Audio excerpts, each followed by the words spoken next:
Hello, welcome to the Sutliffian Report. As this is a Christian news show, we usually start with a reading from the Bible, and I got to tell you, we have a few interesting new things to talk about today, but let's start with a reading from God's Word, Galatians 6:1. Brethren, if a man be overtaken in a fault, you which are spiritual, restore such a one in the spirit of meekness, considering yourself, lest you also be tempted. When one amongst the brethren, one of the believers, falls into sin, it's not the goal to toss them out and have them separated from us. For we are all unworthy of the gift Christ has given us by his shed blood on the cross. Instead, the goal is restoration. As brothers and sisters in Christ, our goal should be restoration, to return to the flock, that which he has gone astray. Remember, Jesus calls us sheep, and sheep are pretty stupid. They wander off not thinking. Without the shepherd, they have no protection. When the flock is together, they're stronger. But without the shepherd, they're just lost sheep. Without a shepherd, sheep are easy prey. No one wants to see their loved ones, their friends, or even those they barely tolerate suffer alone.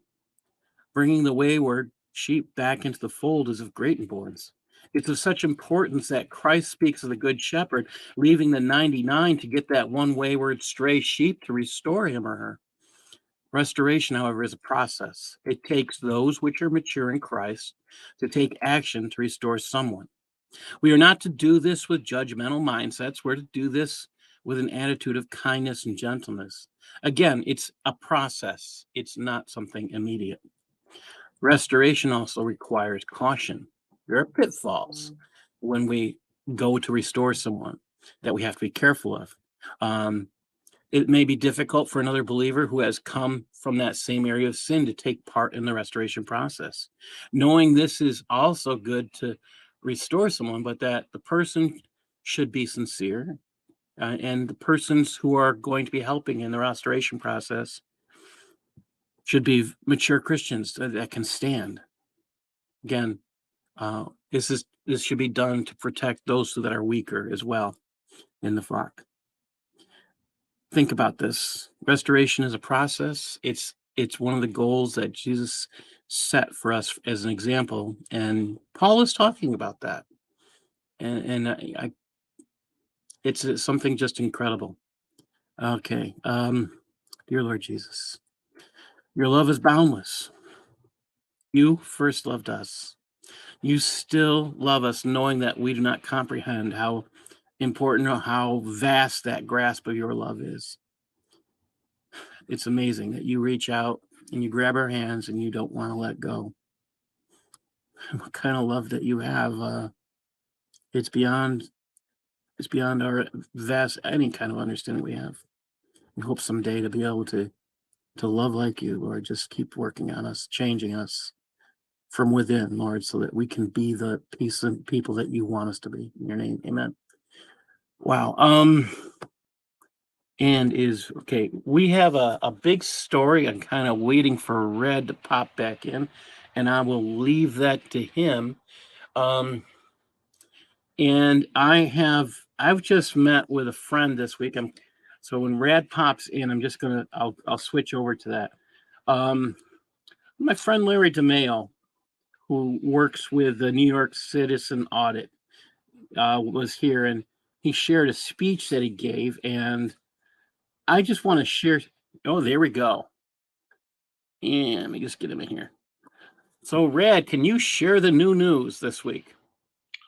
Oh yes, yes, yes. The left hit the nuclear button, and they have now indicted Trump on totally and completely trumped up charges. That is a report that has been coming from CNN, Drudge Report, New York Times. I haven't checked Fox News, but I'm sure Fox News will follow. Funny thing is, though, I thought I actually read this morning that the grand jury wasn't supposed to be convened again until April, and Yeah, they're I saw that yesterday's news, actually. and it was like the thing was totally dead. Okay. Um, but for those that you don't know, here's what Trump's being charged with. And this get ready to wrap your brain in a pretzel on this one. Okay, so Trump's fixer, not Trump, this Cohen guy, okay, not Trump, okay, paid off this porn star Stormy Daniels not to go public with this alleged affair that she had with Trump way back when, okay, all right. Stormy Daniels, by the way, has since denied it on various forums, various news articles, news organizations, so on and so forth. She has actually denied it, okay, that it never happened, okay, because she had to give the money back, and plus the guy, her lawyer, that was the actual hero of the left. That this is the funny part. Her lawyer that was her side of brokering this deal, is now in federal prison right now for perjury. He ripped her off $5 million. Okay, no, robbed her blind of $5 million, all kinds of. But he was the hero of the left. Actually, what's his name? The bald-headed potato guy on C. Well, not no longer on CNN. What's his name? The truth guy, reliable sources guy. I can't think of his name. But anyway, he said that he was a hero and he wanted him to run for president because of the things he did to Trump, Right. Anyway, so he's in prison. But anyway, so she's now denied it. Okay. But anyway, this attorney slash fixer, okay, paid off, okay, this Stormy Daniels like $150,000 to keep her mouth shut, signed an NDA. There is nothing illegal about that. That happens all the time, or $125,000. Nothing illegal about this. Happens all the time. It's basically what they call nuisance money. And to be honest with you, from what I've read, okay, like for instance, what's his name? Twitter guy, Elon Musk. He had to pay off a woman, and it seems to be the same set price, 125 grand. Go away. Okay, very low amount. Well, not low to them, but you know what I mean. Just shut up and go away. All right. So nuisance money, and you look at this. They always come out with these accusations when either Elon Musk is gonna make a bid on another company, which could, all of a sudden there's a scandal, the company could walk away from the deal, or Trump's going to be president. Do you see what I'm saying? So it's just at the right time, the right moment, where they look at it and they say, you know what, this really isn't true, but if I could just keep your mouth shut for a couple of years, it's worth it. You know what I mean? It's worth the 100 grand. Do you see what I'm saying? So yeah, so it's a kind of a business arrangement. And they get ruined too because nobody's ever going to work with them ever again, but they don't see that part going down the road. You know what I mean?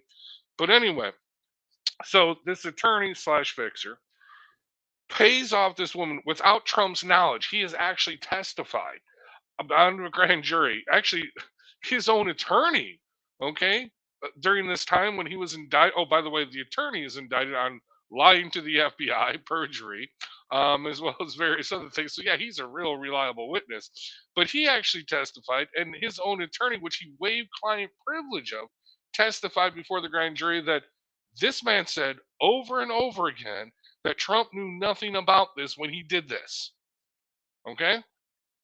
Period. Okay? All right? So this was not Trump's grand scheme to have them pay off this woman. Anyway, he paid off the woman, and this is kind of where this goes to this, okay, in a way.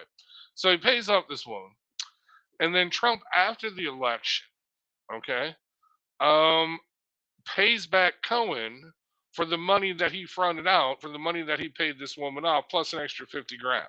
He marks it down and paid off with his own personal money, not campaign finance, his own personal money out of his own personal accounts and business accounts. Some of it came out of some of the trust fund stuff, various, stuff like that. But anyway, they put together, they paid it off. Okay. So the first charge is this misdemeanor. Because this Cohen guy was not the legal registered attorney on record for Trump, he cannot say that he paid him for lawyers' fees. That doesn't make any sense on the get go. Whatever. I hire a lawyer just because I don't say he's my lawyer. I don't know. Maybe that is a thing. Maybe the attorney actually has to file paperwork and say, I'm his attorney of record. You know what I mean? But they're saying there was no, what do you call it? When you give a lawyer a retainer, there was no retainer. Yeah, so no attorney of record right. None filed. Doesn't. No, I don't no think you have retainer. to. I don't Exactly. think you have to. Yeah, if there's a retainer, I don't think you can hire Now I've anybody talked at any I've time. talked to later. My brother I've talked to lawyers, and I've said, well, should you get a return? And they're like, no, that's the dumbest thing ever. Don't do that because first of all, it's just a waste of money. Okay, because you know what I mean. They're gonna bill Yes, you for something stupid just to use that retainer money. Okay, yes, they they're gonna do, call you, wish you happy birthday, and say, oh, it's a billable hour. and you're You not know, wrong that they actually yeah. do that. Right. Well. Anyway, so that's the first charge. It's a misdemeanor. This is the funny part. It's a misdemeanor because Trump put it down that he was paying his lawyer for legal fees, but he's not the attorney on record. So therefore, Trump can't claim that he was paying his attorney for legal fees. So therefore, it's a bookmark. It's an accounting thing. It's a bookmarking thing. It's not even a tax evasion thing. There's no tax evasion about it. Okay, it's just an accounting thing. Okay, that they put that on when he filed on his state and federal taxes, right? But there's no charge of tax fraud. You know what I mean? But either way, they're saying he lied and misrepresented to his to who because he paid it out of his own personal account. Maybe he did pay it out of a business account too. I don't know, but there was various funds that he did this. Okay, but either way, okay, that's what that is. Here's the problem with that. The problem is one, that's a misdemeanor. But the second problem is that the statute of limitations on that expired 3 months ago, or maybe last year. It actually expired. So you can't charge him with that no matter what. And again, it's a misdemeanor. But now here is where this gymnastic comes into play. So you can turn a misdemeanor into a felony if someone commits another misdemeanor in order to cover up a crime. So, what the prosecution is alleging is that Trump, by paying off this Cohen $125,000 or whatever, he is covering up the crime that Cohen, not Trump, but Cohen committed campaign contribution violation. Again, well, that's a federal charge, not a state charge, but again, it's still a misdemeanor. Okay? And it's not Trump's crime. Okay, Cohen actually, well, if he did, commit campaign contribution violation, that's still one, a federal crime, and two, it's Cohen's crime. Cohen never pled guilty for it. Cohen was never charged with this. So what? So what crime is there? Okay, so he's now being charged with covering up someone else's crime when nobody was charged with said crime and nobody was found guilty of said crime. So again, how is it a crime? But they're saying it's a campaign contribution because he made more. Well, I think you can only donate. What Well, and 25? this is the humor in it is the FEC did not charge Trump Mm, with that. They did not charge him with a crime for that, and the exactly. FEC would have to file. There would be a filing charges, and it would actually be on record if they were going to do that. Now, if there's no record of yeah, this is where it gets humorous, and like you said, it's a federal charge, and we have and it's my state's attorney general, well, not attorney, idiot attorney, an idiot DA, who thinks he has the authority of the federal government. Because we're Yeah, talking about the difference between a state crime and a federal crime, he's out of his jurisdiction. exactly. Well, exactly. And to throw in Hmm. on that, so now you got this trumped up charge, right? But here's the deal. Okay, the statute of limitations on that charge, if there was such a crime, will be expiring in a couple weeks or a month. They say. Okay, so he had to charge him with something because the clock was run out. So now he stopped the clock, and all the legal beagles, the analysis that I've seen, and said this is complete nonsense. This isn't new law. This is making law, combining a state law and a federal law into a state law and making it a felony. Okay, in a state court. You know what I mean? And Yes. it's like, dude, there was no way. But here's the thing: I don't care if Trump files an appeal. Guess what? The state judge is gonna say, "Oh yeah, because we hate Trump." Yeah, so it's gonna stay, and they're gonna milk it out. It's gonna go all the way up until election day. Okay, all right, or maybe a week before, or probably a couple weeks after, they'll drop the charges. You know what I mean? Well, Yeah. no, if Trump, no, actually, it'd go all the way up until election. I Okay, think Trump has a right to a speedy trial, and I would insist on this happening tomorrow if I was him. well, see, And that, that's another thing. That's another thing. I don't think Trump wants it to go away. I think Trump wants it because this really does benefit Trump. I mean, I'm yes. DeSantis. I'm full blown DeSantis all the way. Okay.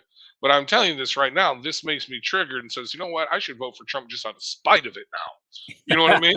Just out of Well, spite. that's what I think is Uh, actually going to happen. They'll be yeah, surprised. yeah, exactly.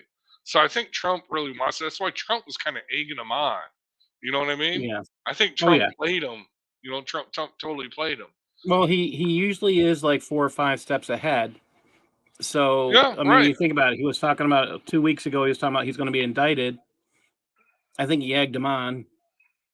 Yeah, They're he was not too daring bright. him. Yes. Yeah, he's totally daring him. Like, go ahead, knock me off this hill. But again, this is not good for the country. This is not good. And dude, I work with all these lefties at work now, and they're like celebrating. They're all happy. And I'm just like, okay, all right. I didn't say nothing on the trans shooting murderer, but I'm gonna say something on this, you idiots, because you don't want this, because this is third world banana republic crap. Oh, You know what I yes. mean? Oh, yes, And it not is. only that, but this Brooklyn DA, dude, murderers are walking the street, Yeah, rapists. this is for those who don't Yeah. know, in New York State, this particular farce for a prosecuting attorney has turned 50% of his felonies into misdemeanors. So I don't have a nice statement. Again, I live in this state, in New York State, and I would be embarrassed if I lived in New York City to consider him a prosecuting attorney because the guy who's committed a felony is most likely going home that night because Oh he's no, going to they make do. sure it's a misdemeanor. No, they do, dude. That one guy. Okay, this is the famous one. The guy that just came up and sucker punched that guy and put him into a Yeah. brain breathing coma. Okay, on the subway station. That dude was actually out on parole for violent crimes. Okay, he was released Mhm. early because of what? COVID. Okay, because we can't, Well, they were releasing pedophiles here in right, Rochester, New right, York, yeah. because of COVID. They were putting them in hotels. So he punched him out. He Really? he was he was a district attorney. Well, maybe he. Well, anyway, either way, he gets released. Okay, out on bond. I'm not even. No, it was no bond, just release. They dropped the charge down to mutual combat kind of scenario. So they're saying both were involved in the altercation. So they dropped it down to that. And like, the dude didn't even know the guy. You know. Yeah. Anyway, finally, after uproar, the actual state attorney general, at the behest of what's your fabulous governor, only because she was in deep water during the election, they finally actually did charge him and revoke his parole.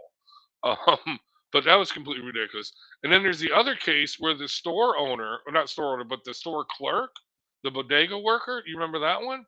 The Yeah. dude comes in with a knife and is beating up this old man, okay, with the knife, and the old man got the knife away from him and stabbed the guy to death.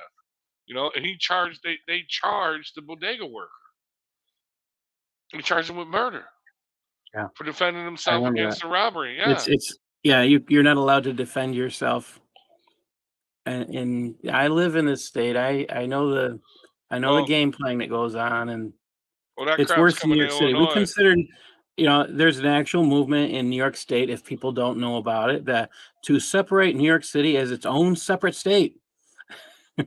The catch is that in order for this to actually pass, the movement to actually pass, there'd have to be an amendment to the U.S. Constitution, not to the New York State Constitution, an amendment to the U.S. Constitution to accept it.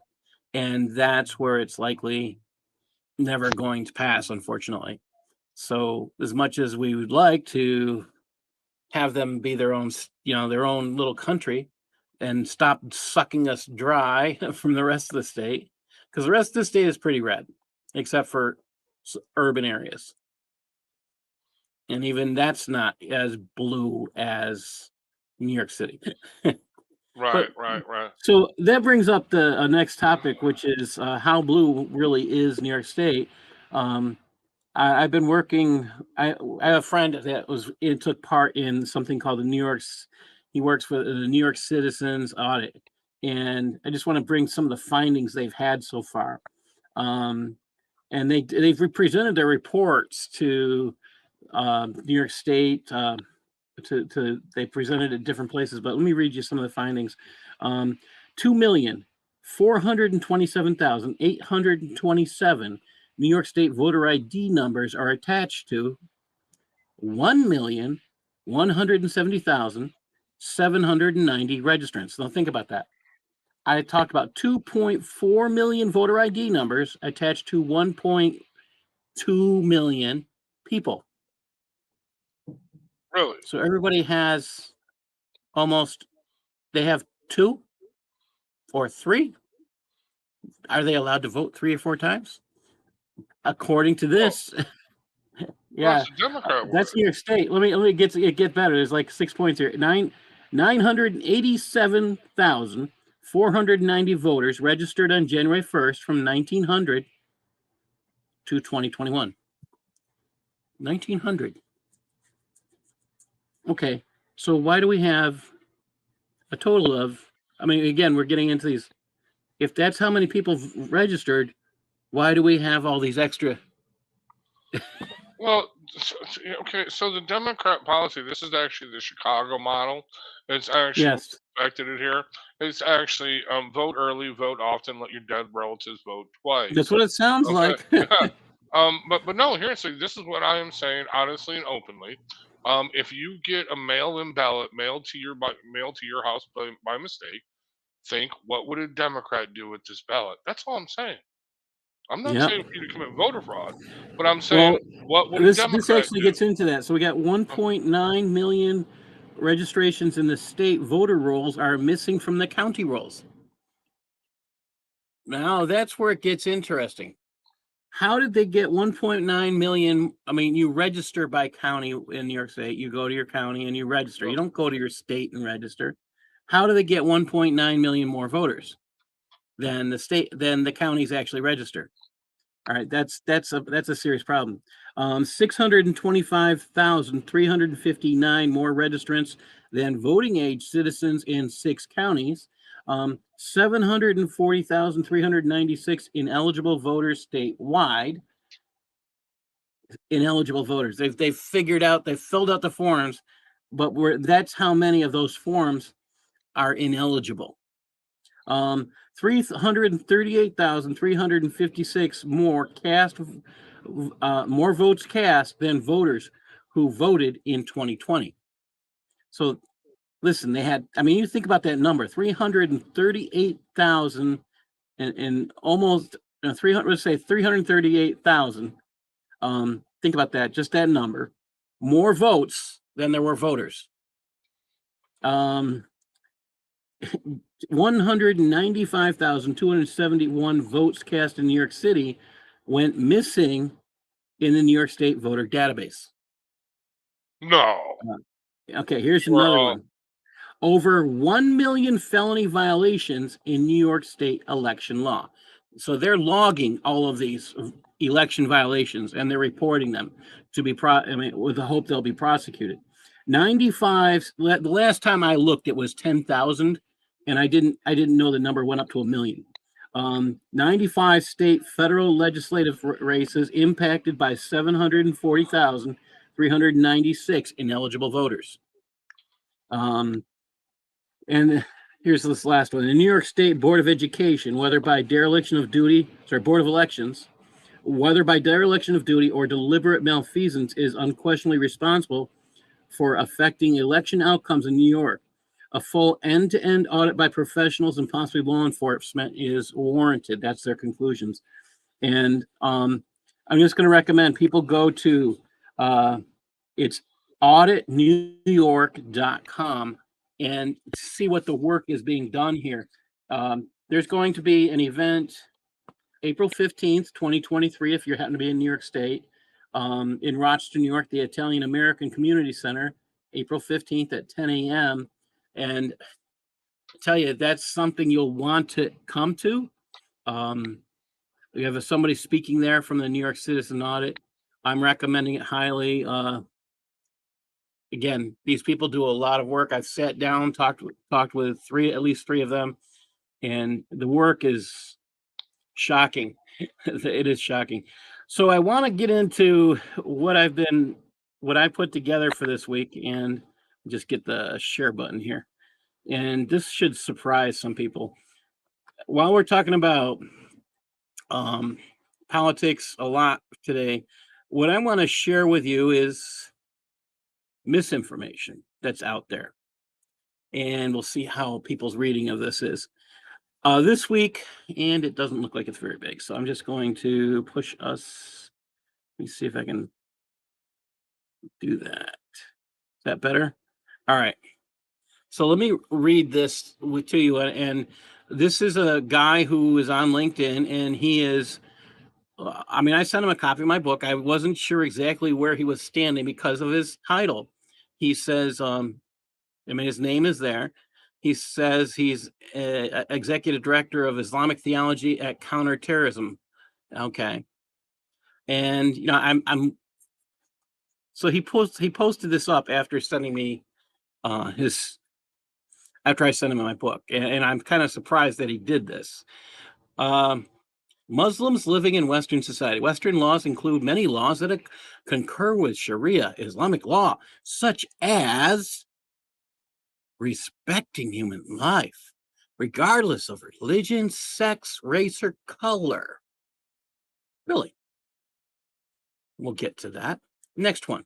Transgressing against a life through murder or by criminal acts less serious than murder or are crimes that deserve punishment. Okay, we got some serious misinformation going on here in these first two bullets.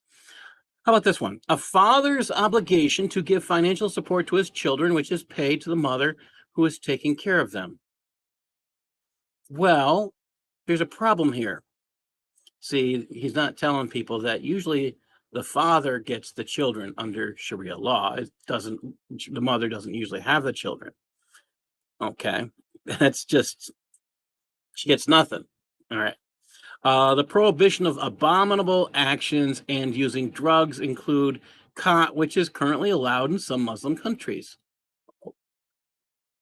Okay, the government's responsibility over education, healthcare, and guaranteeing.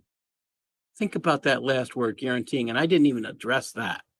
So we're talking about, okay, guaranteeing. What are they talking about guaranteeing? Housing, food, clothing, maintenance, pocket money. Wait a minute. The government's responsibility for guaranteeing us? Or is he talking about people suffering from dimitude where you have to provide housing, food, and clothing and pocket money to those who are your masters if you're in dimitude? So I find that interesting. He also writes, Western laws include many regulations that don't contradict the Sharia, such as rules concerning traffic. Really, let's think about that. Was there traffic in the time of Muhammad? In the desert? Okay. Work environment. Really? Do you think that people were, I mean, they allowed slave labor. So do they think they're going to have a problem with work environments? Manufacturing. Again, they allowed slave labor. Okay. Still allowed today under Sharia. I'll share my responses to this in a minute. He continued to write, as well as most of what pertains to the organization of civil life, which fulfills the needs of both individuals and society and ensure the growth and development of both individuals and society.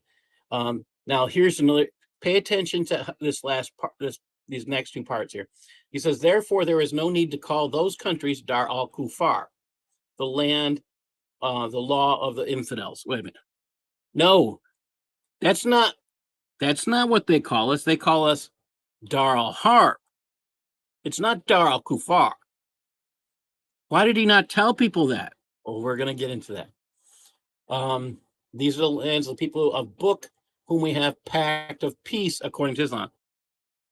Where in Islam is that? Somebody tell me, because that's not what's in Sharia. A true Muslim can't break the pact and raise arms against those states. If he does, rest of Muslims have divine responsibility to take action against such Muslims. That's not in Sharia. Okay, let's talk about where this stuff is. All right, so here's my responses. This is not wholly factual and is misinformation. Islam teaches that there are two parts to this world: Dar al-Islam, the land of submission to Sharia, and Dar al-Harb, the land of warfare, which is all areas that are not submissive to Sharia. Those who are Harbis, their life is of less value. This is stated in Islam's prayer, stated 17 times a day, naming Christians and Jews of lesser value. That's in Surah 1, people. Stated 17 times a day. Tarek Fatah has actually written about this in the Toronto Star. It's also the very reason, Usama Dakdak talks about it all the time, too. It's also the very reason that the Hijra's migrations are made to Dar al-Harb, the purpose being warfare. Surah 2:218. Surely those who believed and those who emigrated and performed jihad. Surah 8:72. Surely those who believed and those who emigrated and performed jihad with their money and their lives and for the sake of Allah, and those who gave asylum.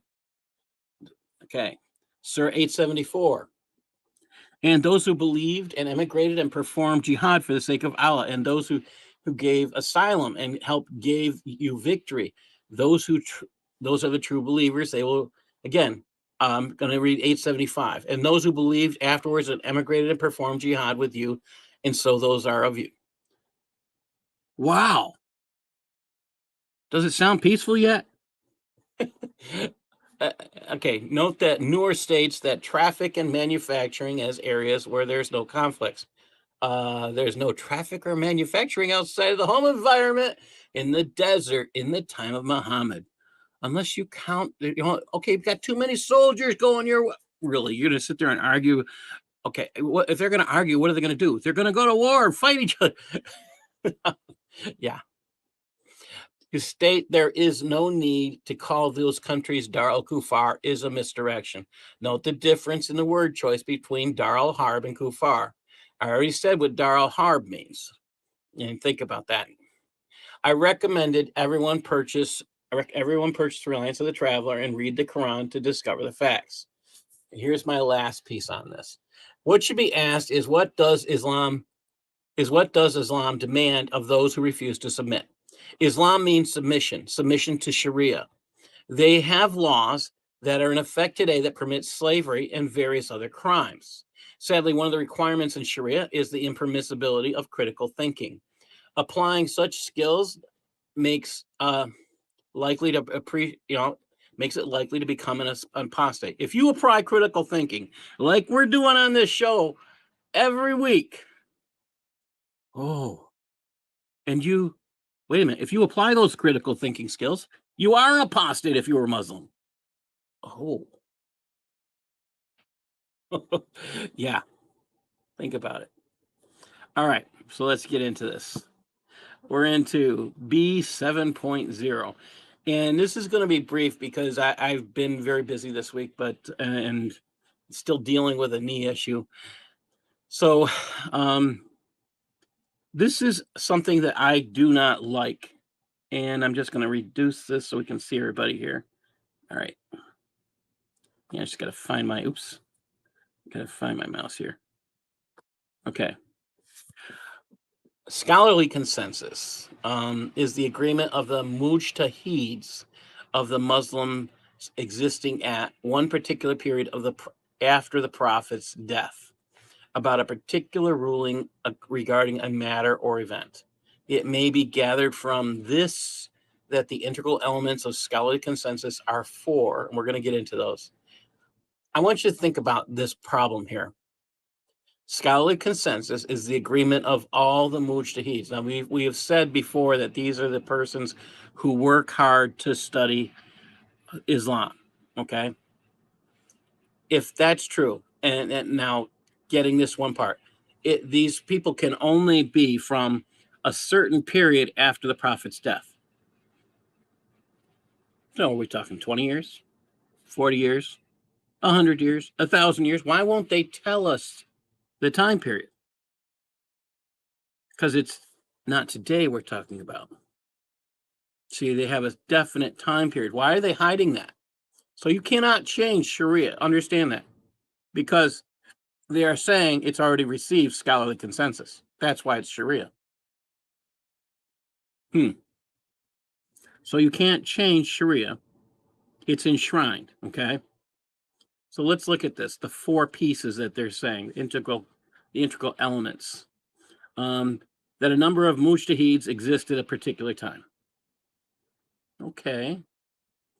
That mujtahids of the Muslims in the period of thing or event agree on its rulings, regardless of the country, race, or group, though non-mujtahids are of no consequence. Oh, so only Muslims can decide on rules that are supposed to affect the entire world. That's what they're telling you. So these rules they believe are for everybody. It's not just for them. I mean, if it was rules just for them, that would make sense. But if it's rules for everybody and only Muslims are allowed to decide, start thinking. Put on your thinking cap.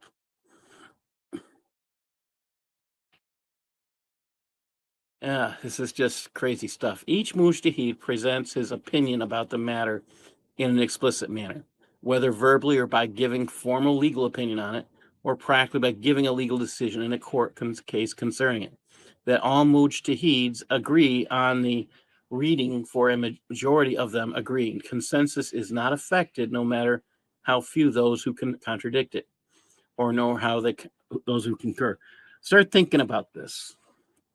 Again, the only ones who get to make a scholarly consensus are Muslims. What is this particular period after the prophet's death? It almost implies that this could go on, but when you read Sharia, you learn that it doesn't. And that's where, I mean, fatwas are not scholarly consensus. So this is where you start catching things. You know, you'll see Muslims getting together. They condemned. I read about a piece where a particular Islamic fatwa entity declared the Muslim Brotherhood basically evil. Okay, it declared them terrorists. Okay, so what's going on here? Were they scholarly consensus? Had they achieved that? The answer, sadly, is actually no. That can't happen. And this is just, it's problematic. Again, it's another reference, and I keep pulling this out of pointing this out, that only these dedicated learners to Islam are allowed to do anything with this. Again, special knowledge get you higher levels of heaven. You have to be one of these type of people. You have to have that special access, because not everybody can have it. That, again, is Gnosticism. They keep emphasizing it, and they don't realize it. Really, what does that say about a faith structure? And let me pull my mouse back over here. Okay. So I went to Islam Q&A to look more about scholarly consensus. They wrote, consensus constitutes Sharia proof because it's based on the idea that the Ummah as a whole is infallible, that it cannot agree on misguidance. They say it's proven in the text of the Sunnah al-Tirmidhi, 2167, narrated from Ibn Umar. The messenger of Allah said, Allah will not cause my Ummah, or the Ummah of Muhammad. Okay. This is where I keep laughing every time I see this word supposedly used by Muhammad. Really, did Muhammad ever use the word Ummah? See, he was giving permission to others to make a ruling. I mean, this guy didn't predict his own death. So how could he talk about an Ummah? Keep thinking. And this is supposed to be Sahih. Next one. Ahmed narrated in his Musnad from Abu Basra and Bif al-Ghifari, the companion of the Messenger of Allah, that the Messenger of Allah had said, I asked my Lord, may he be glorified and exalted, for four things. He granted the three of them. and withheld one from me. I asked Allah, may he be glorified and exalted, not to cause my ummah to agree on misguidance. Did they really, again, did they really believe that Muhammad would use this word ummah when he couldn't see his own death? I mean, this is like Candyland. You go to Disney World and you create a fantasy because your reality is too difficult. I look at this like, come on, you guys got to be intelligent enough. Use your critical thinking skills. Was there such a thing as an ummah in Muhammad's day? And the answer is no, because he was the one that made all the decisions. It wasn't a consensus. So where do they get these ideas? Well, they have to create hadiths for this, and all of a sudden they're acceptable. Oh, is that a problem? It should be. I mean, I look at this like, again, if Muhammad is the only one allowed to make decisions and choices, we have a problem. And again, you can't have this ummah making choices in Muhammad's day, but all of a sudden you have to have this scholarly consensus. I mean, I get the idea of having scholars agree is a good thing, but to say that you can't disagree with that, one of the things we learn in democracy is sometimes you stand alone, and that's when you're right. And it doesn't matter if everyone around you is doing something stupid. You have to do what is right. So let's make it simple.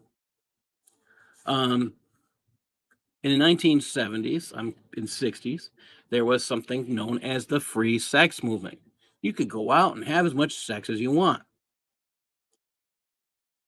So think about that. Now, I have a student. It was interesting. There was a test being given. It was an experiment, and the teacher had mentioned the purpose of the test was to talk about STDs. The student I was working with refused to take part in the experiment. He sat down, and everybody else had to walk around with cups and share the cups. And nobody seemed to know. I mean, there was two cups that had no, I think there was just one cup that started out with STD stuff in it. So you couldn't tell. It just all looked like water. It just looked like water. And they put a tester in there. I can't remember the chemical. They test it, and almost 100% of the class ended up with STDs. The only one that was safe was the one who basically practiced abstinence. So is it good for one to stand alone? Absolutely. This is where I say this is problematic.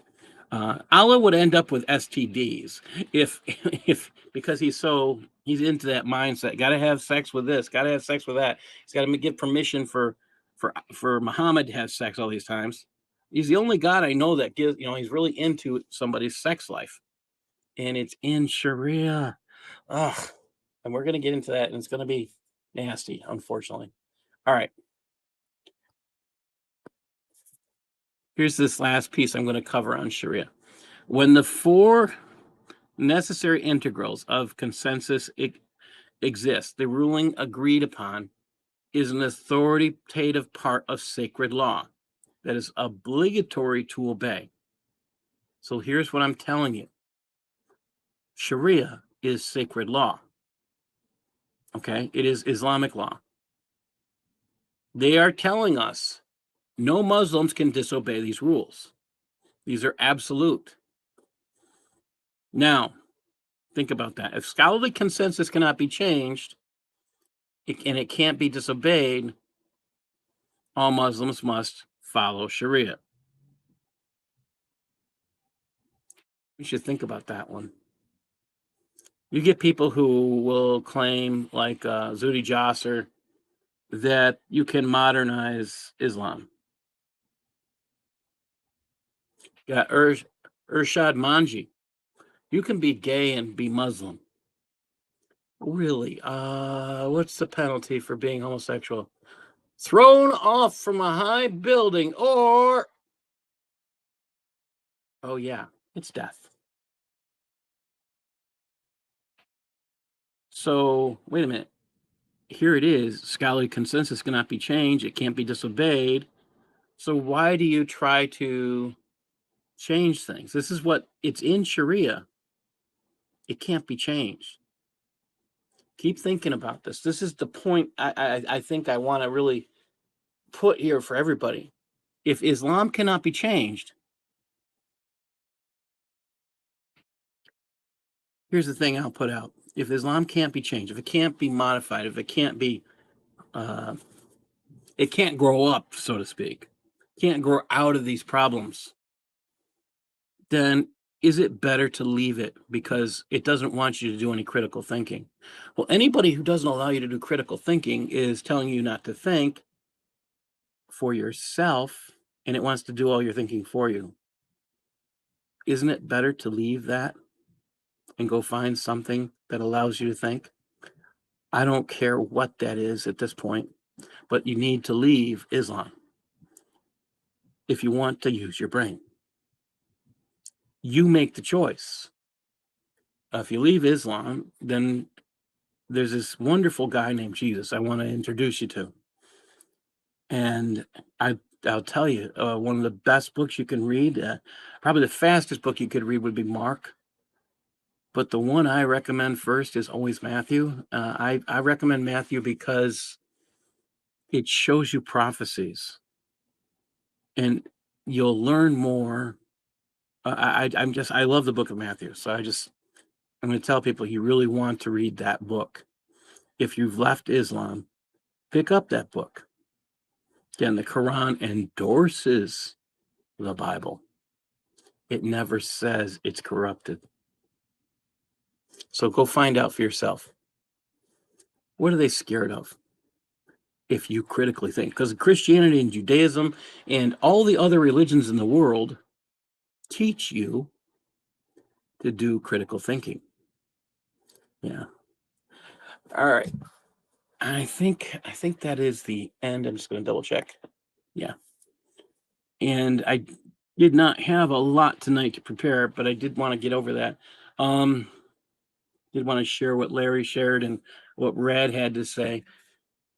Anybody have any comments about scholarly consensus? Leaving the floor open. Do your own reading, research, be your own scholar, learn on your own, so you know what's being said. So Darcy, what happens if they tell you can't read the book then? Well, for myself, I would go ahead and do it, because I would So you want think like me. Sure. Sharon? The problem is they put fear in people and then they don't make it available. Like they don't make the Bible available in Islamic lands. I'm not sure about like the no-go zones here in the West and stuff. Good point. But they don't. And then now, for example, there's some countries that are now stopping to let women be educated, and I'm not sure how much they educate the boys. Afghanistan has stopped that. Yeah, that's another point that I, when you stop women from learning because you think they're brainless or they're not as good as a man, really, I mean, I know some real women geniuses. We have Sharon and Darcy here to share. You could pick their brains. They're very, very smart. I wouldn't want to debate Darcy. I think she'd probably win. I don't know. She's pretty good. She knows her stuff, and she's. And I look at it this way: if someone tells you you can't do something, that's usually why we do things. Unfortunately, it's the unfortunate truth. It's the reason I went and I got my graduate certificate in intelligence analysis, and I stuck my tongue out the air when I got there. I did it. Yeah. I mean, Anybody else do things because somebody said you can't? I know it's definitely true for me. It's true for me. It's true. Me too. I can't think of how many things I've been told I can't. And usually when I get told I can't, I'm more in a rush to do something. And that's not a good thing normally. So I'm not sure about that. But I don't understand why Islam would tell people. I can't understand the reasoning. The only reasoning is what it comes down to. And this is the true reasoning behind the Muslims saying this Islamic Sharia reason why the Sharia was written is for compliance. You will submit. You will you will, what's that? The Borg statement, you will be assimilated. Yes, Islam is like the Borg. If you don't accept, what do? Kill you. Am I saying all of Islam wants to kill you? Islam, yes. I'm not saying all Muslims. That's where it gets interesting. And the only reason I'm not saying it's all Muslims is because most Muslims don't even know what Islam teaches. Because they're taught they're a Muslim because they were born. It's not because they had a choice. It's because they were born. There's a difference. And I don't know if anybody's kept up on news. I mean, I've caught this. I caught the one.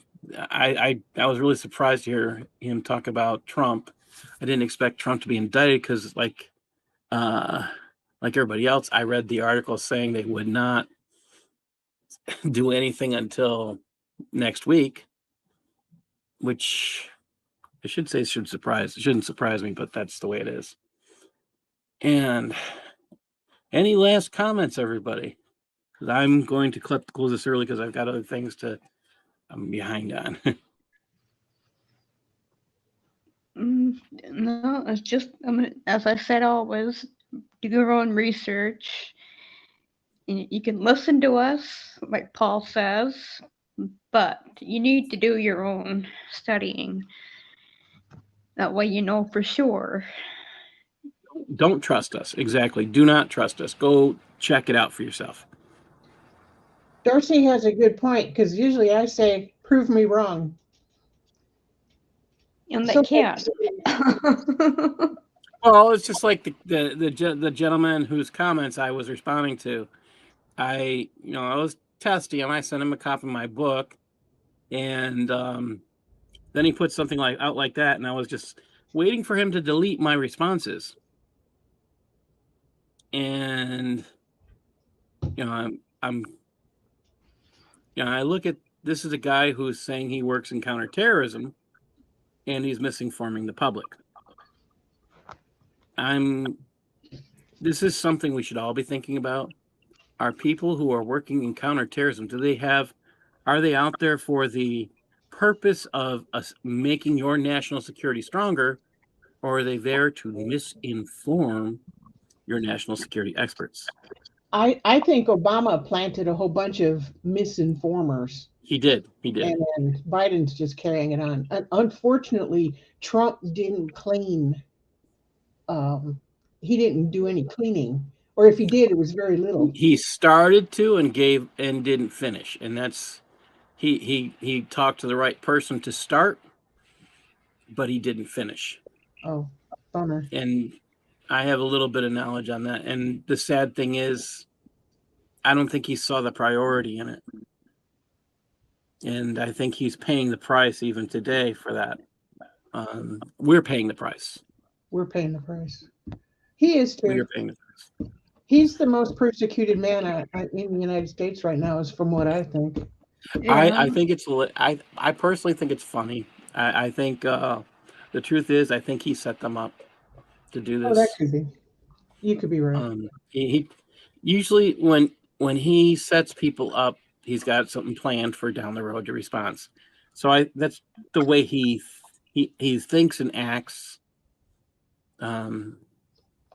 It'd be free PR for his presidential campaign. Do you really want people telling you how you can spend your private funds? If Right. you do, call me guilty. But if you want to be able to spend your own money the way you want, I mean, it's going to be a campaign slogan. Do you want to spend your own money the way you want, or the way the government wants you to? Yeah, good point. Yeah. Yeah. I actually asked a liberal that today, and she didn't get it.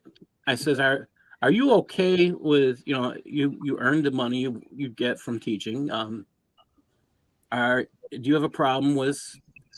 So would you have a problem with the government telling you can't spend money on those things? You can't buy your groceries. You can't buy that chocolate. You're not allowed." Chocolate and me, I like chocolate. I have to have at least one piece a week, at least. A chocolate And I mean, can you think about that? Being told you can't spend your money the way you want. Oh, you can't buy a car. You're not allowed to. It has to do. Again, this is the real thing where it comes down to: are you allowed to spend your money the way you want? No, I mean, if that he's not actually breaking any tax laws and he's not stealing from anybody, and again, he's using his own income, that's where I think this whole thing falls apart. But yeah, I'm actually hearing the same concept of Islam as I do what you just talked about. You can't do this because we don't want you to. that's exactly Islam it. is communism. Islam Yeah. is communism with a god, but they treat their women better. They treat them all like dirt. The To me, communists treat their women better. Yes. yeah, they're all equally dirt. Yes. Everyone's equally hurt. The socialist scale. You're treated as the lowest person on the totem pole. Yeah. Yeah. The truth about communism is they never are able to be equal. It's the same thing with socialism. There's always a top dog and there's always a scapegoat. And that's how it works with Islam. So this is the thing I keep saying with Islam. Islam's goal is world domination, but they don't want it, because if they had it, then they couldn't have any more sex slaves. Think about it. God bless everybody. Thank you for joining us. Larry, did you have any last words, or? Yes. I would say just stay away from Islam. That's the only advice I have. All right. God bless everybody. Thank you for joining us. Thank you. All right. Find my mouse. Amazing to push that button.